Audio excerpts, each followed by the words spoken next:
అందరికీ praise the lord. ఈరోజు మనము ద్వితీయోపదేశకాండము 21వ అధ్యాయాన్ని ధ్యానం చేసుకుందామండి. దయచేసి వీడియోని ప్రతి ఒక్కరికి కూడా షేర్ చేయండి.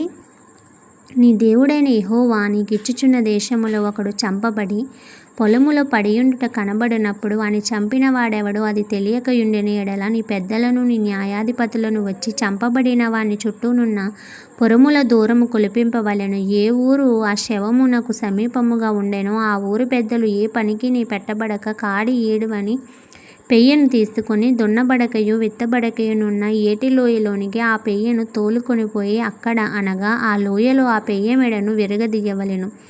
అప్పుడు యాజకులైన లేవీల దగ్గరకు రావలెను. యెహోవాను సేవించి యెహోవా నామమును దీవించుటకు ఆయన వారిని ఏర్పరచుకొనెను గనుక వారి నోటి మాట చేత ప్రతి వివాదమును దెబ్బ విషయమైన ప్రతి వ్యాజ్యమును బడవలెను.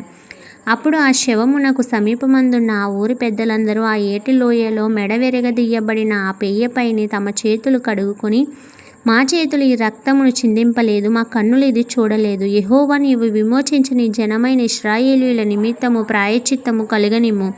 నీ జనమైన ఇశ్రాయేలీయుల మీద నిర్దోషి యొక్క ప్రాణము తీసి దోషమును మోపవద్దని చెప్పవలెను. అప్పుడు ప్రాణము తీసిన దోషమునకు వారి నిమిత్తము ప్రాయశ్చిత్తము కలుగును. అట్లు నీవు యెహోవా దృష్టికి యథార్థమైనది చేయనప్పుడు నీ మధ్య నుండి నిర్దోషి యొక్క ప్రాణము విషయమైన దోషమును పరిహరించెదవు.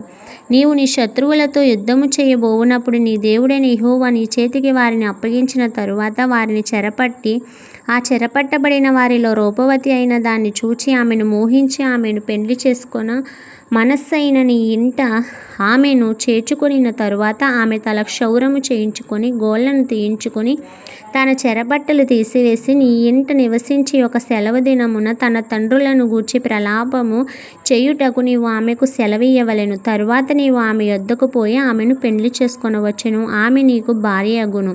నీవు ఆమె వలన సంతుష్టి నొందని ఎడల ఆమె మనస్సు వచ్చిన చోటికి ఆమెను సాగనంపవలెను గాని ఆమెను ఎంతమాత్రమును వెండికి అమ్మకూడదు. నీవు ఆమెను అవమానపరచితివి గనుక ఆమెను దాసివలె చూడకూడదు. ప్రేమింపబడినొకతెయు ద్వేషింపబడినదొకతెయు ఇద్దరు భార్యలు ఒక పురుషునికి కలిగియుండి ప్రేమింపబడినదియు ద్వేషింపబడినదియు వాని వలన బిడ్డలు కని జ్యేష్ఠ కుమారుడు ద్వేషింపబడిన దాని కొడుకైన ఎడల తండ్రి తనకు కలిగిన దానిని తన కుమారులకు స్వాస్యంగా ఇచ్చినాడు. ద్వేషింపబడిన దాని కుమారుడైన జ్యేష్ఠునికి మారుగా ప్రేమింపబడిన దాని కుమారుని జ్యేష్ఠునికి చేయవలెను. ద్వేషింపబడిన దాని కుమారునికి తండ్రి తన ఆస్తి అంతటిలో రెట్టింపు భాగమిచ్చి వానిని జ్యేష్ఠునిగా ఎంచవలెను. వీడు వాని బల ప్రారంభము గనుక జ్యేష్ఠత్వ అధికారము వీనిదే. ఒకని కుమారుడు మొండివాడే తిరుగుబడి తండ్రి మాట గాని తల్లి మాట గాని వినకయు వాని అతన్ని శిక్షించిన తరువాతయు అతడు వారిని విధేయుడు కాకపోయిన ఎడల అతని తల్లిదండ్రులు అతన్ని పట్టుకొని ఊరి గవిని యొద్ద కూర్చుండు పెద్దల యొద్దకు అతన్ని తీసుకొని వచ్చి, మా కుమారుడైన వీడు మొండివాడే తిరుగుబడి ఉన్నాడు. మా మాట వినక తిండిబోతును త్రాగుబోతును ఆయనని ఊరి పెద్దలతో చెప్పవలెను. అప్పుడు ఊరి ప్రజలందరూ రాళ్లతో అతన్ని చావగొట్టవలెను. అట్లు ఆ చెడుతనము నీ మధ్య నుండి పరిహరించుదువు. అప్పుడు ఇశ్రాయేలీయులందరూ విని భయపడుదురు.